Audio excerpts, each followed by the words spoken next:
मुलीसमोर काय येत नाही का ही जेव्हा साल होते मुलगी आणि आपण जर तिथं तिच्याजवळ तर रडायला गेलो तर ती म्हणेल माझा बाप रडतोय ना, तिला जाऊशी वाटणार नाही आणि माझ्या मुलीचा संसार चांगला व्हावा म्हणून हा त्या कोपऱ्यात जाऊन रडतो पण समोर येऊन रडत नाही.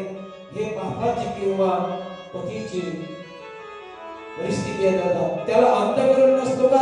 असतो ना. तुम्हाला आहे ना, तुम्हालाही आहे ना, कोणीही म्हणतं, पण किती आहे? जेव्हा एखाद्या मुलाला थोडं लागते ना तो आई ग हा शब्द विचारतो, पण एखाद्या मोठ्या संकटातून तोच मुलगा एखाद्या ट्रक जात असताना त्या ट्रक मधून वाचू द्या तो बापरे. जेव्हा मोठं संकट घेतो ना दादा त्यावेळेस बापाचं नाव घेतो, लहान संकट आलं तर आईचं नाव घेतो.